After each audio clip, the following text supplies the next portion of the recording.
మీ రక్షణని కొనసాగించకపోతే మీ రక్షణ మీ దగ్గర ఉండదు. మీరు భయముతోనూ వణుకుతోనూ దేవుడిచ్చినటువంటి ఈ రక్షణని మీరు పాటించకపోతే ఈ రక్షణ మీ జీవితంలో లేకుండా వెళ్ళిపోతుంది. గుర్తుపెట్టుకోండి, రక్షణ లేదంటే చస్తే ఎక్కడికి వెళ్తాం? సో ఇప్పుడు పౌలు గారు ఏం మాట్లాడతారంటే, మీరు నరకానికి వెళ్ళకుండా ఉండాలి అని అంటే, మీరు దేవుడిచ్చే ఆ పరదైసులో ఉండకుండా నరకంలోకి వెళ్ళిపోవాలంటే మీ రక్షణని మీరు ఏం చేయాలా?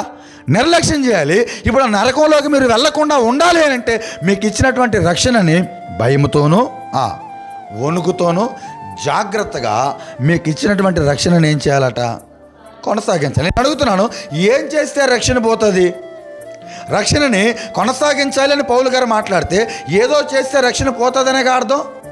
మీరు కొనసాగించకపోతే ఈ రక్షణ మధ్యలో నిరుపయోగం అయిపోతుందనే అర్థం. యేసు ప్రభు నమ్మానని చెప్పి ఇష్టానుసారంగా బ్రతికి నచ్చినట్టుగా జీవించి అనుకుందల్లా చేసి కావాల్సిందల్లా తాగి కోరుకుందల్లా తిని నచ్చినట్టుగా బ్రతికితే ఈ రక్షణ మధ్యలో ఎగిరిపోయేదనే అర్థం. నేను అడుగుతున్నాను, ఏం చేస్తే ఈ రక్షణ మధ్యలో కోల్పోతాం?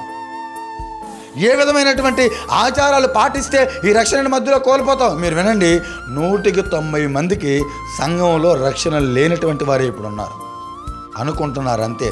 ఏమని చెప్పండి? ఏమని? మేము ఇంకా రక్షింపబడ్డాము, మేము ఇంకా రక్షణలోనే ఉన్నాము, ఈరోజు చచ్చిపోయినా మేము పరలోకానికి వెళ్తామన్నటువంటి ఒక భ్రమలో అనేక మంది క్రైస్తవులు బ్రతుకుతున్నారు.